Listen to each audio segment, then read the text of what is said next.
hello everyone. Welcome back to a brand new episode of Tech This Week. My name is Apulak. Hope all of you are keeping well. So today, I'm going to talk about Prime Minister Modi's appeal. Yes, it's too big a news for us not to cover. Yes, it probably does not directly deal with technology, but it deals with the nation, and so we thought at Think Teal that it's important that we cover it, right? You know what was announced. He urged the citizens to use less fuel, avoid unnecessary foreign travel, work from home wherever possible, uh, limit your usage of vegetable oils. In fact, he also went on to further add that he urged the farmers to cut down on chemical fertilizers. And last but not least, the one that made the maximum news and noise, he requested us to buy gold for a year. So on the surface, yes, this may sound like a temporary economic appeal, right? However, it is a story about how modern economies prepare for global instability, and more importantly, how citizens like us, are quietly becoming a part of a national economic defense. Because if you understand on the surface, and I know by now everybody would know the story inside out, right? And the immediate reasons are quite simple. India imports enormous quantities of things it depends on, crude oil, gold, edible oils, fertilizers, electronics. And almost all of these imports are unfortunately paid in US dollars. So, a normal circumstances, this is manageable, right? But global conditions right now, as we all know, are not normal.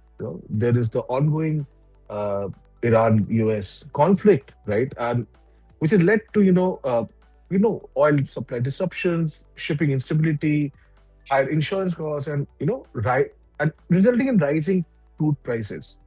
Now, when all of this happens, we know for a fact that for India, oil matters enormously. Why? Because 90% of our domestic consumption, gets imported from outside, which means if oil prices surge sharply, which they have because of the conflict, India's import bill explodes. And when it does, what happens, right?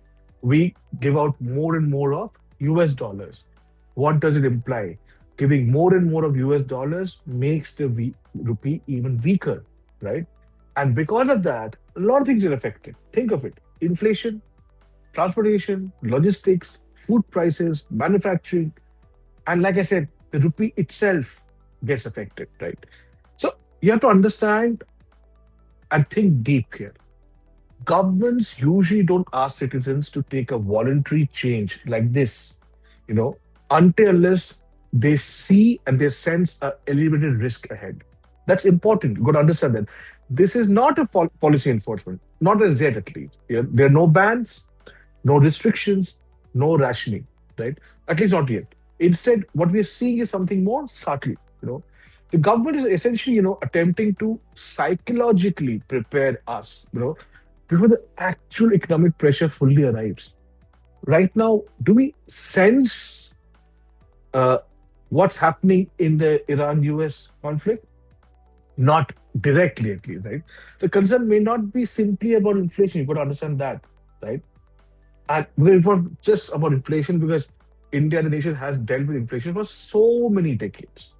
The concern here is also about duration because prolonged, energy shocks can create pressure that slowly spreads across the economy and across sectors, right? So if oil, obviously understand, if oil remains elevated for months, right, then and shipping disruptions continue and global uncertainties increase, countries like ours who are so dependent on all of these imports uh, will be affected, right? So you got to understand that how wars were won and lost say 50, 60 years back, or in fact not so much long ago, also even 20, 30 years back.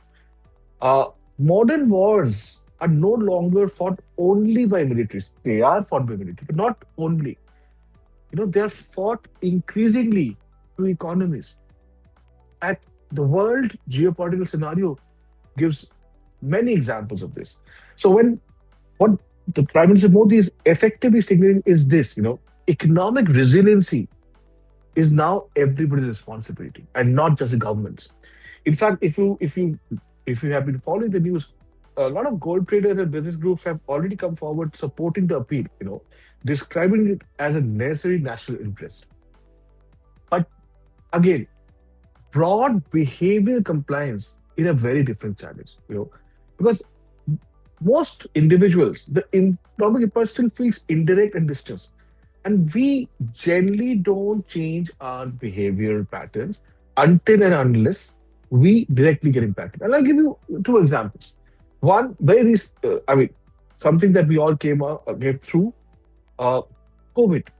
During the early phase of COVID, if you recall, many people ignored advisories because they still felt that the risk was not so evident. But this behavior changed when the consequences became visible and fatal.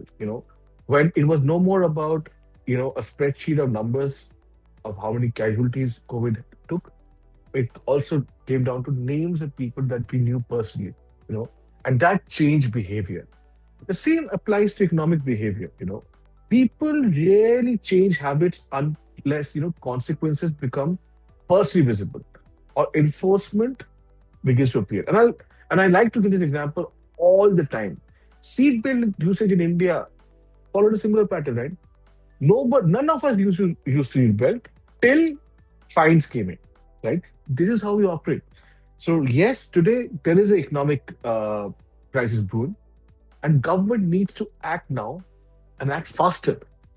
The real question that we at Thinking are asking is, if the government truly sees this as a serious economic risk, then it should take some immediate and harsher stance and enforce restrictions or bans whenever necessary. Because to prioritize economic stability over populism, because prolonged crisis rarely gets managed through advisories alone.